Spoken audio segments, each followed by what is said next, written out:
Oi pessoal, bem-vindos à semana 2 do Plano de Estudo Doutorado Volume 2. Então nós vamos falar sobre propriedades dos materiais, tá? Existem as propriedades específicas, tá? E as propriedades gerais. Aqui ele vai falar um pouquinho, é importante ter muita atenção aqui. Que ele fala o seguinte: as propriedades químicas são aquelas relacionadas às transformações químicas das substâncias, ou seja, que são observadas e medidas quando comparadas com outra substância. Uma substância, por exemplo, pode ser, muita atenção nessa primeira classificação aqui, que é o que vocês vão usar na questão 1, tá? Combustível. O álcool reage com oxigênio no ar. Água, não. Então, se você tiver álcool, gasolina, gás de cozinha também, né? Diesel, todos esses são combustíveis, então eles são classificados como combustíveis. Aí você tem oxidável, uma barra de ferro oxida em contato com a umidade. Muitas frutas oxidam ao contato com ar, por exemplo, quando você tira a casca da maçã, você pode observar essa oxidação. Com o tempo ela vai ficando com a cor meio amarronzada ali. Então ocorre uma oxidação. Explosivo, o gás hidrogênio pode explodir. O gás nitrogênio não. Então é uma comparação aqui entre o hidrogênio e o nitrogênio. Corrosiva, ácidos corroem metais. Os óleos não. Efervescente, o mármore libera gás quando em contato com ácido clorídrico. O quartzo não. E aqui ele está falando já sobre as propriedades físicas, ok? Então, o que vocês têm que ver? Aqui ele fala sobre propriedades, por exemplo, a densidade, cor, temperatura de fusão e ebulição, condutividade. Por exemplo, se eu precisar diferenciar dois materiais, duas substâncias, eu posso fazer a comparação entre as densidades, que as densidades daquelas substâncias não serão as mesmas, porque densidade é uma propriedade específica. O mesmo vale para a temperatura de fusão e ebulição. Então, ele está falando aqui sobre as propriedades gerais, que é a massa, volume, toda matéria tem isso.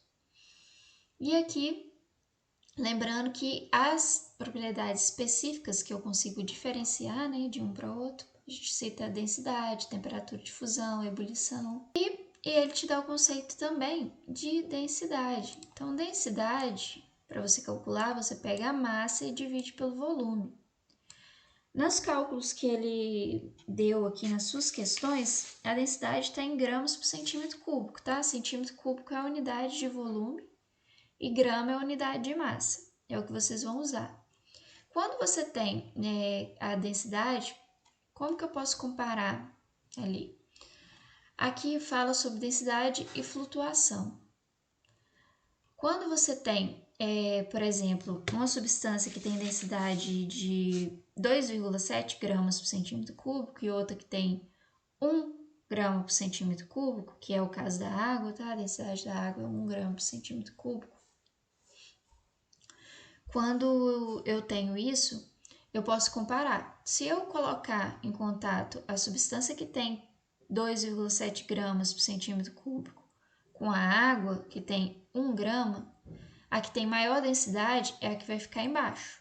Então, se eu tivesse que comparar, a água ficaria por cima e o outro material que tem densidade de 2,7 fica por baixo.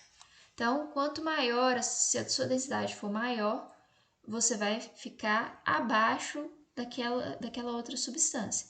Se a densidade for menor, por exemplo, se eu tenho uma água com 1 grama por centímetro cúbico e a outra tem 0,5 gramas por centímetro cúbico de densidade, quando eu colocar ela na água, ela vai flutuar, tá? Se a densidade for menor, flutua. Se for maior, vai afundar, tá? E aqui fala também sobre a questão de solubilidade, que a solubilidade é uma propriedade muito importante.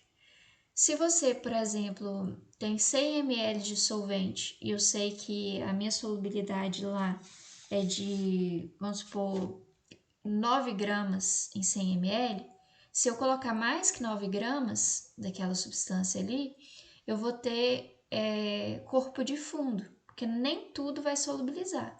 a solubilidade é 9 gramas em 100 ml. Se eu colocar 15 gramas, não vai solubilizar 15 gramas, vai solubilizar só 9 e o restante vai ficar ali sem solubilizar, vai ficar na forma sólida, ok? Aqui ele está falando, ó, solubilidade é a quantidade máxima de uma substância que se dissolve em certas quantidades fixas do solvente, tá? A solubilidade depende da natureza do soluto e solvente. Então, normalmente, ele vai falar, por exemplo, a solubilidade a tal temperatura é tantos gramas em 100 ml. Para identificar as substâncias, a gente pode utilizar as propriedades que a gente chama de específica, que é densidade, temperatura, né? E solubilidade também, que são as temperaturas de ebulição e temperaturas de fusão, que podem ser usadas. Então, se perguntar como que eu posso diferenciar duas substâncias, você pode diferenciar pela densidade, pelas temperaturas de ebulição e fusão, ok? Então, vamos aqui para as atividades. O álcool, a gasolina, o óleo e o gás de cozinha, eu comentei com vocês lá em cima. Qual que é a propriedade química deles?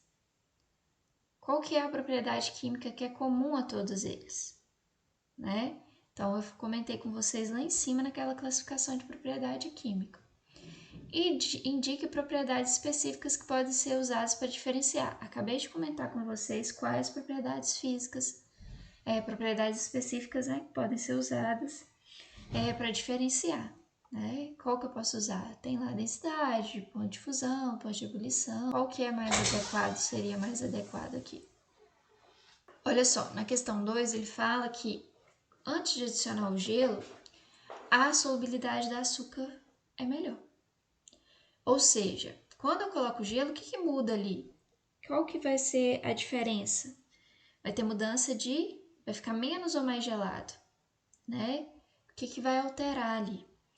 E a solubilidade é melhor a uma temperatura maior, porque se a temperatura ambiente solubiliza melhor o açúcar, então quer dizer que a solubilidade do açúcar é melhor a uma maior temperatura, né? Então, analisem e marquem a alternativa aqui que for correta. Na A2, o que você vai ter que lembrar? Que a densidade da água é 1 grama por centímetro cúbico. Quando eu adiciono o alumínio, ele tem densidade maior, então ele vai flutuar ou vai ficar abaixo da água, né? O bambu é 0,31, então ele tem densidade menor que a da água. Ele vai flutuar ou ele vai afundar, né? E o carvão 0,57, que é menor do que a da água também, e o osso tem densidade maior do que a da água. Quando eu adiciono ali a água, cada um desses, quais que vão flutuar? Flutuam sempre aqueles com menor densidade que a água, né? Então, vocês vão marcar a alternativa certa aqui, lembrando que a densidade da água é 1 grama por centímetro cúbico. Olha, nessa 4, vocês vão ter que analisar o seguinte, ele está falando em 20 ml, então aqui só tem 20 ml, e ele te deu a solubilidade em 100. Então, eu não vou conseguir solubilizar 12,5 em 20 ml. Eu consigo solubilizar 12,5 em 100. Vocês podem fazer uma regra de 3 e descobrir quantos gramas eu consigo solubilizar lá quando eu tenho só 20 ml. Em 12,5 gramas em 100 ml e em 20 eu consigo solubilizar como? Multiplica cruzada aqui e descobre. Ou você pode simplesmente raciocinar. De 100 para 20, eu tive que dividir por 5. Então, quer dizer que minha massa aqui também vai dividir por 5. É proporcional. No regra de 3 tem que ser diretamente aqui no caso proporcional, né? Então, 12,5 vai dividir por 5 e vocês vão achar tantos gramas eu consigo solubilizar em 20 ml. Aí você vai analisar. Se aqui tiver uma massa maior do que a que vocês encontraram aqui, eu dividi 12,5 por 5, né? Se essa massa desses tubos aqui forem maiores, aí eu vou ter uma solução saturada e uma fase sólida, que é uma solução saturada com corpo de fundo. Agora, se no tubo aqui tiver uma massa menor do que aquela que você encontrou dividindo 12,5 por 5, aí você vai ter uma solução insaturada. Então, ele quer a que estiver saturada com fase sólida, que vai ser aquela que vai ter a quantidade em gramas maior do que a que você encontra quando você divide 12,5 por 5 aqui. Vamos supor que dividindo 12,5 por 5, você encontre um valor de, vamos supor, 4. Se fosse o caso, eu não estou falando que é, tá? Se for 4. Então, quer dizer que todos os tubos de ensaio que tiverem massa menor que 3 gramas do K2CR2O7 vai ser insaturada, então não vai servir. Então vai servir só aqueles que estiverem maior que 4, que é 5 e 7 aqui, ok? Aí vocês vão analisar, façam essa conta, 12,5 divide por 5. Achei esse valor, eu vou comparar. Se no tubo de ensaio tiver massa maior do que aquela que eu encontrei, aí vai ser saturada com fase sólida. Aí você vai escolher todos os tubos aqui que forem, nesse caso, se encaixarem, né? A 5 é um pouquinho mais trabalhosa. Vocês vão ter que fazer 3 contas diferentes.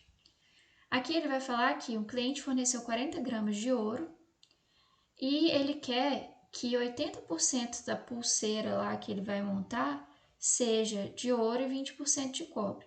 Ele forneceu 40 gramas. Então, olha só, 40 gramas vai representar 80%. Então, quantos gramas que eu vou precisar ali de cobre? Então, 20% vai ser o cobre. Então, eu vou descobrir aqui, esse 40 gramas é 80%, 20% vai dar Y. Achei esse valor de cobre aqui. Então, eu vou utilizar tantas gramas de cobre. Ok. Então, próxima conta. O que você vai ter que descobrir? Eu tenho 20, que é a densidade do ouro. Então, você vai usar a fórmula densidade igual a massa sobre volume. A densidade do ouro ele deu, que é 20. Eu vou usar 40 gramas de ouro e vou descobrir qual volume que esses 40 gramas de ouro vai ocupar. Aqui você vai multiplicar cruzado, vai ficar 20V igual a 40. Então, V vai ser igual a 40 dividido por 20. Feita essa conta, 40 dividido por 20, você encontra o volume ali que o ouro vai ocupar. Só que não tem só ouro na sua pulseira, tem também o cobre. Lá naquela conta, vocês vão descobrir que vocês vão usar 10 gramas de cobre. Então, qual que é o volume ocupado por esses 10 gramas de cobre? Então, vai ser 10V igual a 10, que vai ficar volume igual a 10 dividido por 10. Aí você vai ter o volume que o ouro ocupa e o volume que o cobre ocupa. Soma esses dois. Se você, somando esses dois volumes, encontrar exatamente o volume da pulseira que o ourives entregou para o cliente, aí você vai saber que ele fez tudo corretamente, usou lá o ouro que o cara deu, usou aquela quantidade de cobre e vai dar exatamente isso aqui, se esses volumes somados derem 3,5. Agora, se esses volumes, quando você somar, não der 3,5, quer dizer que ele não usou aquela quantidade de massa para o ouro e para o cobre. Então, provavelmente ele usou mais cobre do que ouro, tá? Para enganar o cliente, né? E ficar com o ouro que o cliente forneceu. Então, vocês vão fazer essas 3 contas, somar os volumes que vocês encontrarem. Então, o volume da pulseira tem que ser esse volume que você encontrar pela soma aqui desses dois. Se não for, o ourives não foi honesto. Então, pessoal, é só isso. Qualquer dúvida, entre em contato.